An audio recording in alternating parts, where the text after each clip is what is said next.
Buenas tardes, mi nombre es Dariela Molina. Junto a mis compañeros hablaremos sobre los Incoterms 2020. Los Incoterms, como sabemos, esto es una abreviación de términos de comercio internacional, que estos son una serie de normas aceptadas y reconocimiento internacional que establecen los derechos y obligaciones de comprador y vendedor en los intercambios comerciales que indican las condiciones de venta. Como su nombre lo dice, estos son los términos y requisitos que se lleva a cabo en una operación de compra y venta internacional. Desde su creación, los Incoterms se revisan periódicamente para adaptarse a la realidad del momento y a los cambios que experimenta el comercio internacional. Como sabemos, los Incoterms pasan por una revisión cada 10 años y cada 10 años hay cambios en ellos para ir actualizando tal y como dice la realidad del momento, cómo está la situación en el comercio. Hablaré también sobre las reglas de los Incoterms 2020, que estos son un conjunto de términos de 3 letras que regulan las responsabilidades de las empresas en los contratos de compra-venta de mercancías. Más adelante miraremos los tipos de Incoterms y ahí podremos ver que cada tipo lleva 3 letras y eso serán explicados. Estos son aceptados por el gobierno, por los empresarios y profesionales en todo el mundo para la interpretación de los términos más comunes utilizados en el comercio internacional. A continuación, mi compañera Astrid seguirá hablando sobre las reglas de los Incoterms 2020. Buenas tardes. Buenas, ingenieros y compañeros. En esta ocasión voy a continuar hablando acerca de las reglas Incoterms. Regulan lo siguiente: en qué momento y qué lugar se produce la transferencia de riesgo, sobre la mercancía del vendedor al comprador, el lugar de entrega de la mercancía, quién la contrata y quién paga los gastos de transporte y seguro, qué documentación tiene que tramitar cada una de las partes. Las reglas Incoterms son actualizaciones que realiza lo que es la Cámara de Comercio. En la actual versión 2020, las reglas Incoterms son 11 términos y se dividen en términos Incoterms. Para cualquier modo o de transporte o polivalente está la EXW, la FAC, la CPT, la CIP, la DAT, la DPU y la DDP. Y para el transporte marítimo y aguas navegables está lo que es la FAS, la FOD, la CFR y la CIF. ¿Cuáles son los Incoterms 2020? Están la EXW, que las obligaciones del vendedor exportador terminan cuando se pone a disposición del comprador e importador la mercancía y sus instalaciones, momento en que todos los gastos pasan a mano del comprador, estando el primero exento de toda responsabilidad tanto de la carga de la mercancía como de los trámites aduaneros de exportación y la modalidad de transporte polivalente. Muy buenas tardes, mi nombre es Francisca Ortiz y voy a continuar hablándoles acerca de los Incoterms 2020. Vamos a hablar del Incoterm FCA, que está FCA para fábrica y FCA terminal. El FCA para fábrica debe utilizarse para cargas completas, mientras que el FCA terminal solo debe utilizarse para cargas fraccionadas. En el FCA de fábrica, el vendedor debe cargar la mercancía en el transporte y ya ahí termina su responsabilidad. A partir de ese momento ya todo es responsabilidad del comprador. En el FCA terminal, el vendedor simplemente lleva la mercancía hasta un punto acordado y de ahí de la descarga, la manipulación o su posterior carga en otro transporte, ya todo es responsabilidad del comprador.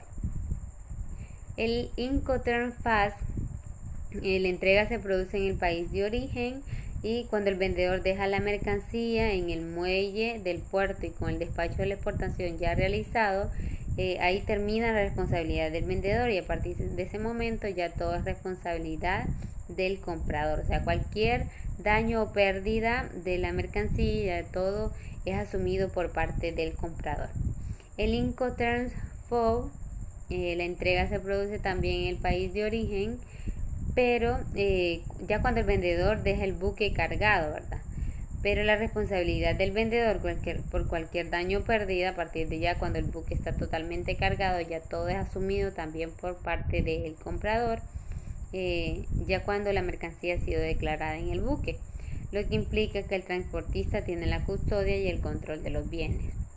En el Incoterm CFR, el transporte principal también lo paga el vendedor, pero el riesgo de este trayecto es por parte del comprador. El comprador debe tener claro que el seguro de la mercancía va a su cargo, y esto se diferencia del FOB en que el vendedor contrata el transporte internacional y paga también el flete. En el Incoterm CPT, el transporte principal también lo paga el vendedor, pero el riesgo del trayecto ya es asumido por el comprador. En el Incoterm CIF, el transporte principal lo paga el vendedor, pero el riesgo en todo el tramo también es por parte del vendedor. Pero el seguro de la mercancía lo paga el vendedor, que debe poner el seguro, por supuesto, a nombre del comprador. El Incoterm CIP, el transporte principal y el seguro lo paga el vendedor, pero el riesgo en el trayecto del transporte es por parte del comprador. En el Incoterm DAP, la entrega se produce en cualquier lugar del país, pero ya no del país que lo envía, sino al país que es enviado, o sea, el país de destino, pero siempre sobre un vehículo y sin el despacho de aduana de importación. Incoterm no es muy recomendable en países en vías de desarrollo, ya que existe la posibilidad real de sufrir un riesgo o cualquier contratiempo que pueda ocasionar gastos que sean difíciles de controlar. En el Incoterm DPU, la entrega de la mercancía se produce también en el país de destino, sin el despacho de importación en un punto de destino que ha convenido. La única regla Incoterm que obliga al vendedor a realizar la descarga en el país de destino es esta, la Incoterm DPU. La Incoterm DDP, la entrega también se produce en cualquier lugar del país de destino, pero siempre sobre un vehículo, y dentro del precio de la DDP se incluyen los aranceles y los impuestos interiores. Vamos a continuar hablando sobre el benchmarking. El benchmarking es un proceso continuo por el cual se toman como referencia los productos, servicios o procesos de trabajo de las empresas líderes para compararlas con los de tu propia empresa y posteriormente realizar mejoras e implementarlas. O sea, básicamente estamos refiriéndonos a realizar una investigación sobre cuáles son aquellas empresas que están en la cima, o sea, qué están haciendo bien ellos, o sea, buscar lo mejor de lo mejor y utilizarlos como ejemplo para siempre buscando la competitividad, ¿verdad? O sea, mejorar nuestros procesos para mejorar nuestra competitividad en el mercado. O sea, es tomarlos como ejemplo a ellos para que nosotros mejoremos. Entonces eso es lo que buscamos a través del benchmarking. Esto ha sido todo de mi parte, así los voy a dejar con mi compañero. Buenas noches, mi nombre es Wilson Rafael Soriano Gómez, soy estudiante de la carrera de Ingeniería en Ciencias Acuícolas. Hoy vamos a seguir hablando acerca de los tipos de benchmarking. En existen tres funciones. Lo que es el competitivo, dice que busca medir los productos y servicios, procesos y funciones de los principales competidores para realizar una comparación con nuestra empresa y poder detectar y llevar a cabo mejoras que superen a las de nuestros competidores. En el interno se lleva a cabo dentro de la misma empresa, suele llevar a cabo empresas grandes que cuentan con diferentes departamentos o también con grupos empresariales que están formados por varias empresas. En el proceso se identifica un departamento o área que sea un ejemplo a seguir por sus buenos resultados para poder llevar a cabo el benchmark con los demás departamentos internos de la compañía. En el funcional, identifica las mejoras prácticas de una empresa que sea excelente en el área que se requiere mejorar. No es necesario que esta empresa sea competidora o incluso que pertenezca al mismo sector. Ahora vamos a hablarle acerca de los de las etapas del benchmarking. En ella tenemos como punto número 1 la planificación. El objetivo principal es planificar la investigación que se debe realizar, como qué quiero medir, a quién voy a medir, cómo vamos a hacerlo. En el 2 tenemos lo que es la recopilación de datos, que es fundamental para el benchmarking. De ello dependerá en gran medida el éxito o el fracaso de todo el proceso. Podemos obtener datos de diferentes fuentes, ya sea interna, asociaciones profesionales o investigaciones propias, entre otras. En la 3 tenemos lo que es el análisis. Una vez que hemos recopilado la información necesaria, hemos de analizar los elementos que causan las diferencias entre nuestra compañía y las empresas estudiadas para poder identificar las oportunidades de mejora. En la número 4, el siguiente paso después de analizar viene lo que es la información de haber seleccionado los aspectos de referencia en las empresas seleccionadas. Es el momento de adaptarlos a nuestra empresa, pero siempre implementando mejoras. Y como punto número 5 y último es el seguimiento y la mejora. En esta última etapa se debe hacer un informe con toda la información destacada del proceso. Esto ayudará a retomar el trabajo en proyectos posteriores. La idea es que se convierta en un ejercicio de las empresas sostenido en el tiempo para adoptar una mejora continua. Hola, mi nombre es Carlos Gustavo Quiroz y culminaré nuestra presentación hablando sobre lo que es la norma ISO 19011.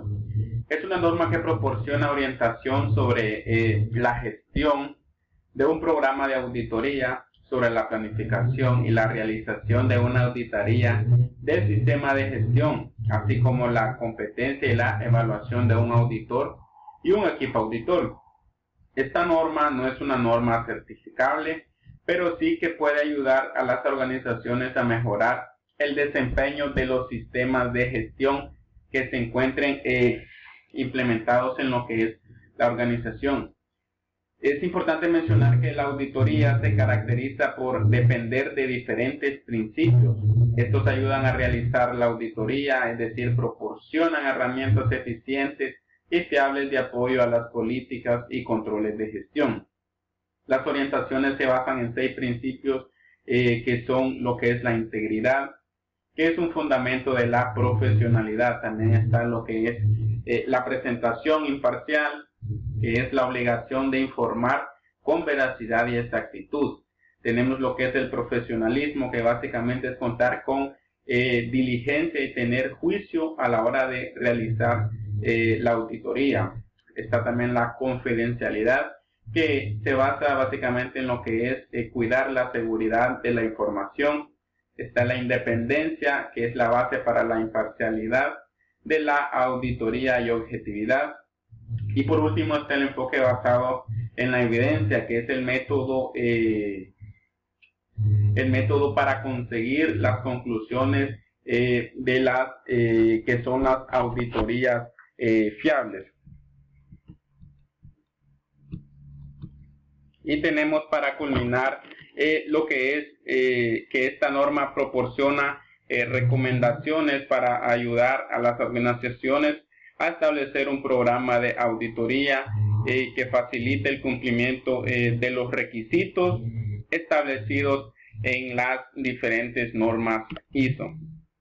Esta ha sido nuestra presentación y así es como hemos culminado este trabajo, los demás integrantes y mi persona. Muchas gracias.